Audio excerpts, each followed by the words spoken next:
First, I'm sorry because I have a cold, so my voice may not be good. Let me ask you a simple question first. Who doesn't like studying in a library? Please raise your hand. Oh, yeah, so many.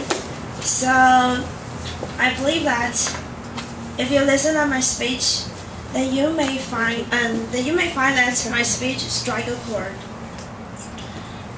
During the midterm and finals, the campus library is crowded with diligent students, burying themselves in piles of textbooks and bulky reference books. On the weekends, if you happen to pass by the campus library, the long line of industrious early birds waiting outside will strike you with wonder.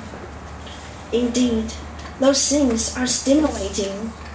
However, I'm seldom one of them.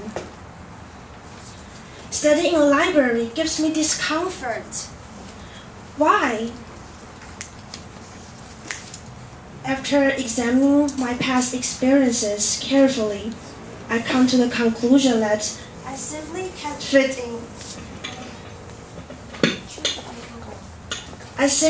fit in the library ecosystem. First, let's consider my studying habits. In a library confined to the seats and the elbow width space of the desk, I have to sit straight like a stiff statue. It is totally against my nature, since actually I like to move around and change my posture while studying. At home, I may stretch myself, sport casually, or even lean my body at whatever angle I like. In my own study, after sticking to the seat for a while, I like to stand up and walk around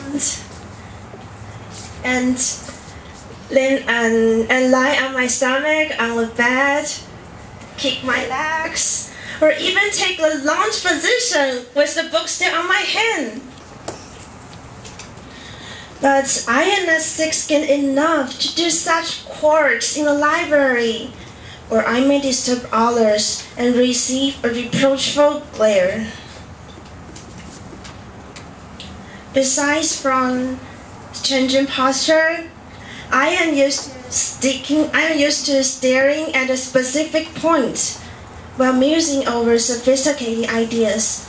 However, I encounter difficulties when doing such a simple thing in a library. Upon raising my head from the book, chances are I will meet the eyes of the person sitting in front of me or rows away from me.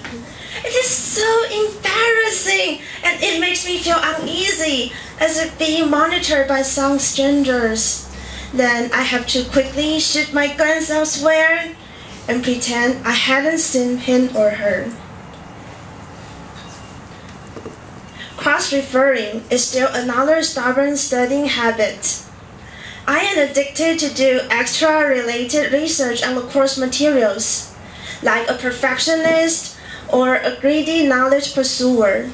The mere thought that there is something I don't understand, either what the professor taught on the class or written on the textbooks, can be distressing to me. Therefore, I like to do research on the internet or on the books I borrowed. At home, my computer will be on, and stacks of reference books will occupy half of my desk. While I can pile up those books on the bed, if there's not enough space, I can't imagine taking a piece of baggage to school. Psychological factors also account for my library discomfort. The reading area is in a suffocating silence, with occasional coughs, sneezing, and whispers. I am surrounded by students with fur looks who seem about to have a hard-fought war against mighty enemies on the battlefield. I feel deeply pressured to sit among them. I feel as if my throat was seized by someone. Then next, I'll be overwhelmed by the dual atmosphere. Come on, don't be so nervous. Take it easy. You make me anxious, I always mutter to myself. Besides the above mentioned, there are still other inconveniences keeping me away from studying in a library. First, let's consider the foremost issue, eating. What if I feel like eating? To stay awake at home, I have easy access to sweets. I just pick up several pieces of cookies, and I'll be in the mood to resume my studies. But in a library, even drinking water needs to be in an elegant manner to avoid eye-raising sounds. When it comes to the annoying sounds, I think of my stomach, my conscientious stomach. It never fails to rumble at the meal time. Surely no one in the library will appreciate that. Napping is still another concern of mine. If I snore while napping, that is totally a disaster.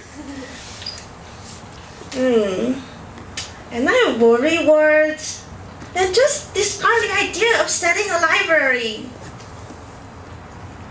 Finally, I come to the conclusion that the library ecosystem doesn't cater to my personal studying habits and tastes.